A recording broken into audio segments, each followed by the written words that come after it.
Good morning, South Carolina. It is so good to be here and to be out of Washington, D.C. I cannot tell you.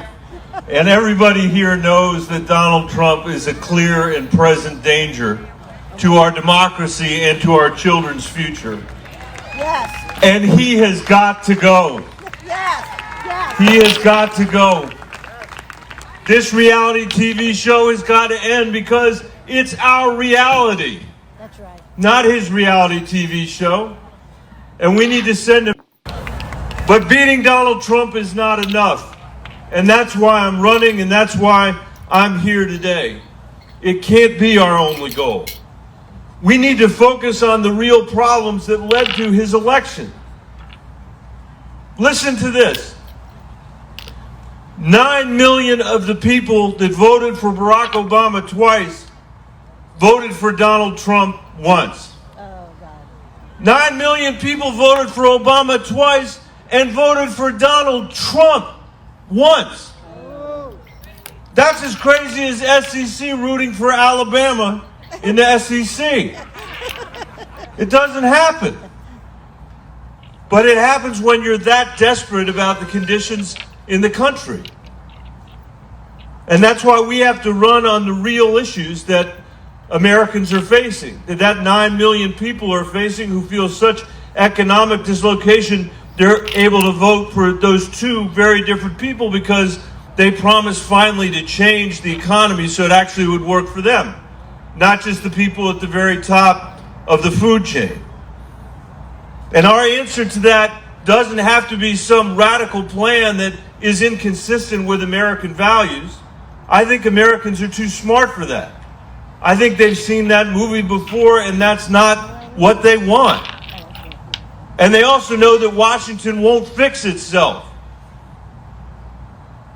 It won't fix itself.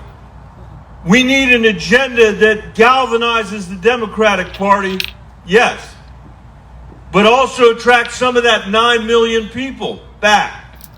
And that's what I've proposed in this campaign.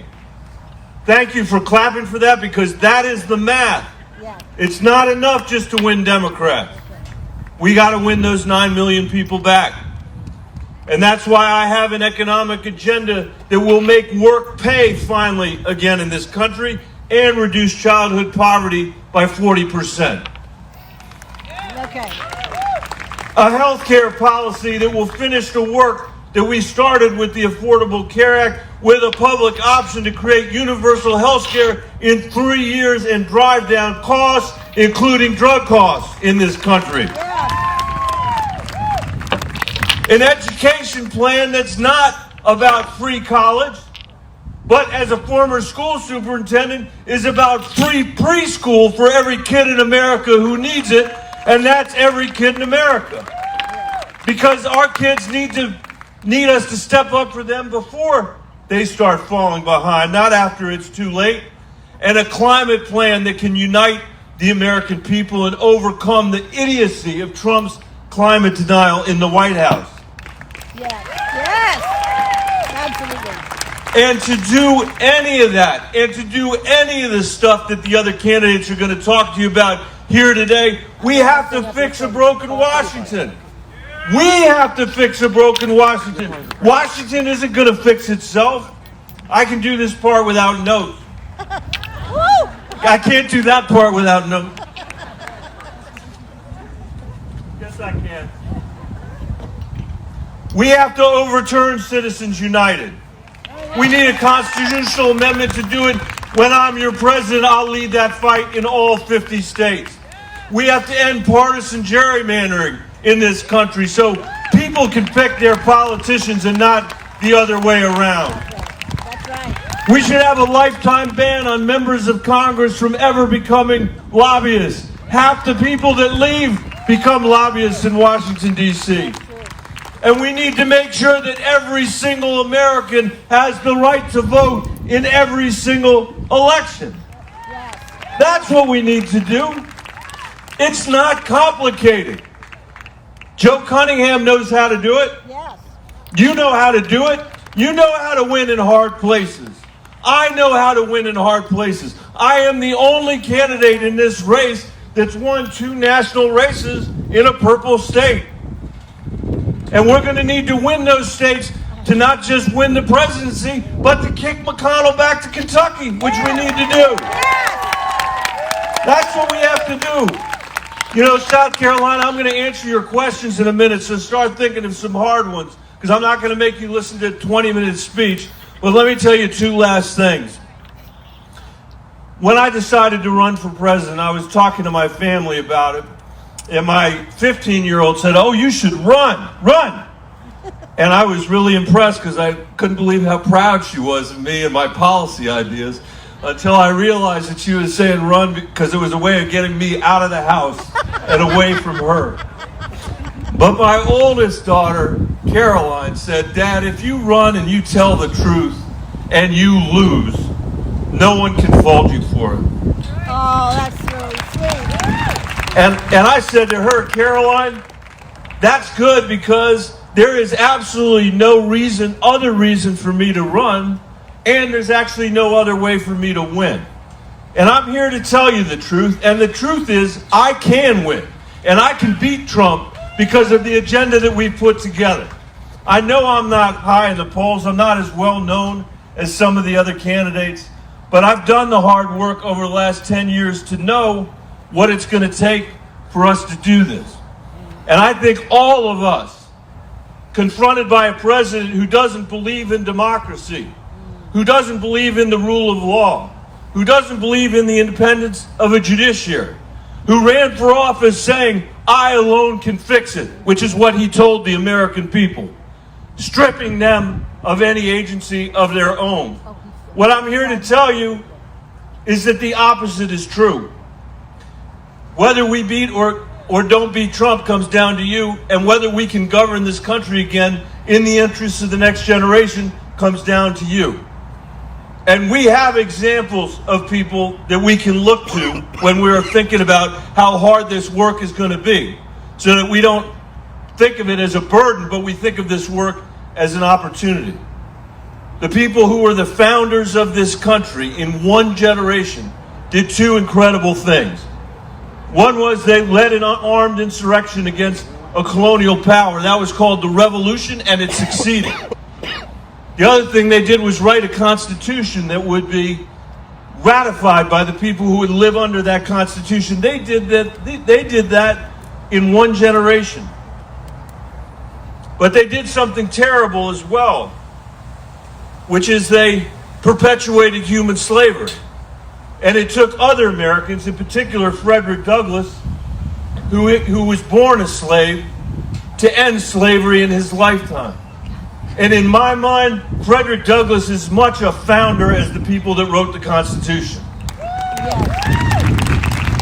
So, by the way, is Harriet Tubman, who led 150 Union troops to free the slaves in Beaufort County, just over there. And so was Bree Newsom, who took that flag down from the pole at the state capitol. Those people are founders too, just like the people that wrote the Constitution. And I think in an America where Donald Trump says, "I alone can fix it," that's how you have to think of yourselves as founders. And I have no doubt, the time that I've spent here and in Iowa and New Hampshire, that the American people are ready to do our work. We're ready to stand on the shoulders of the people that came before us and create a future that's worthy of the children of this honorable country. So yes, we need to send Donald Trump back to Mar-a-Lago, but we need to step up. There is no easy answer.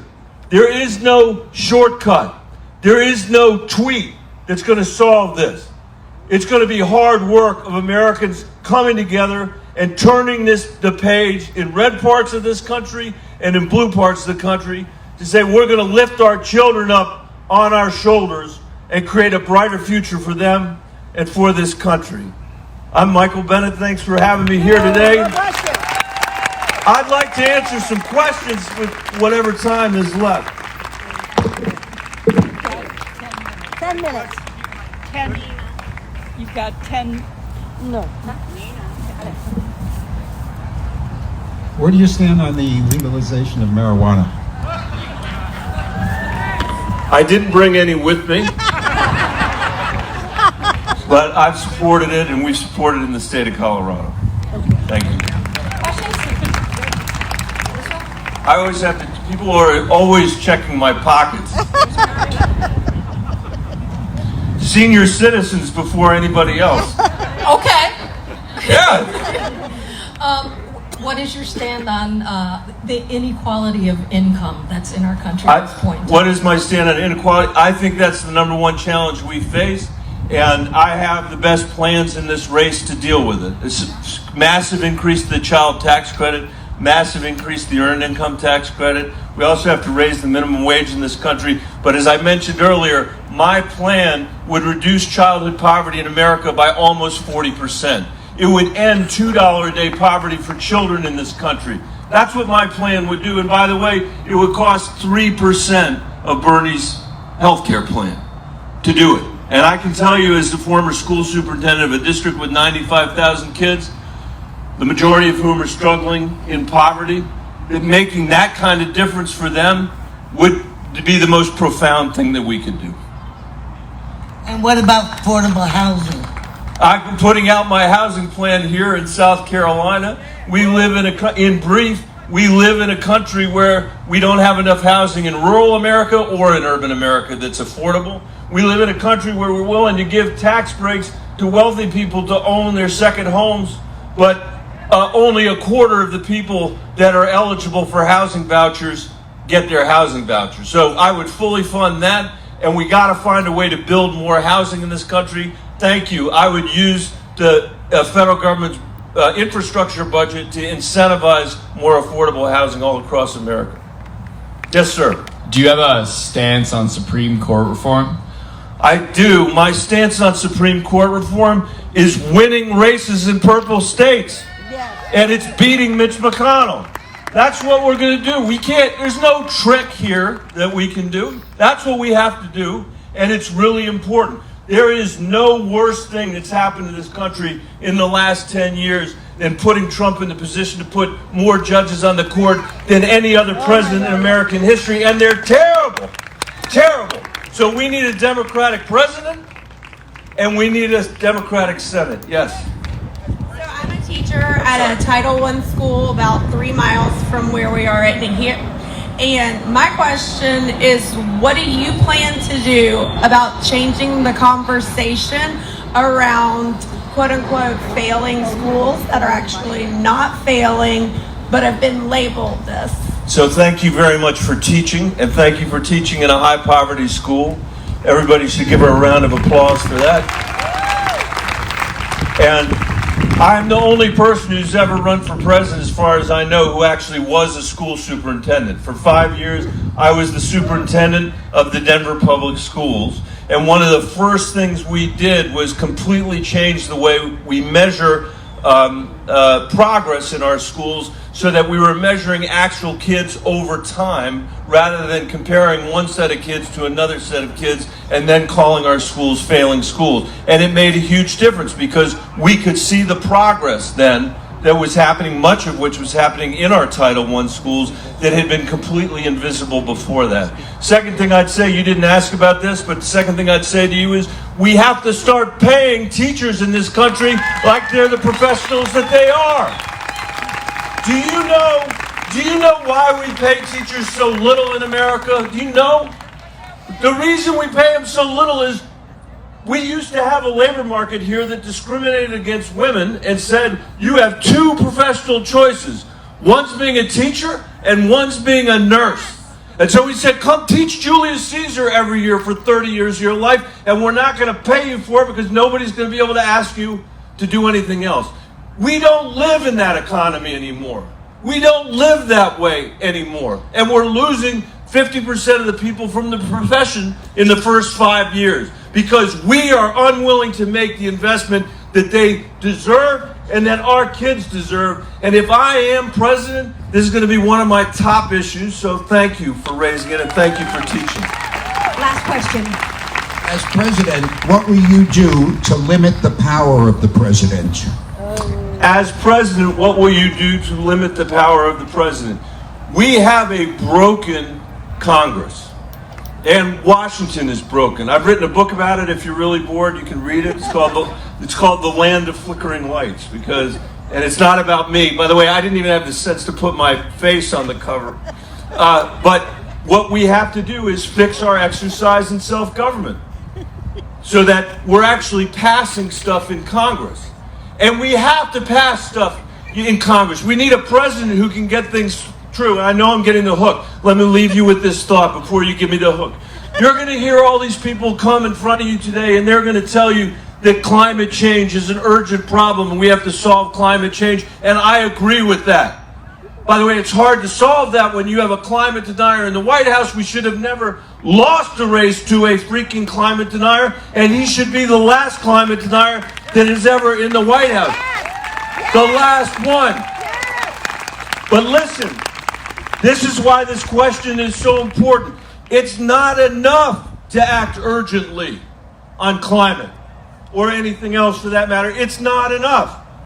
We need a solution that will endure for a generation, which means we need to get something through the Congress, which means we need to build a constituency in America for change so we can win purple states, so we can win the economic argument against Trump on climate. You can't fix climate change 2 years at a time. You can't fix it with one presidency and the next president tears it out. And that's why we have to fix our political system. Mitch McConnell doesn't have to fix it. Donald Trump doesn't have to fix it because they don't want to do anything except put right-wing judges on the judiciary and cut taxes for rich people. The rest of us want to do something for our kids and for our grandkids.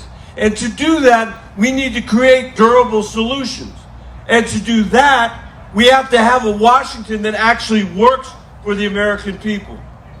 3 hours a night on cable television arguing about this or that is not going to do the job for our kids and for our grandkids. We have to fix the way it works, and that starts by winning these elections in tough races. South Carolina, thanks for having me. I'm Michael Bennet. I'd love your support. Thank you.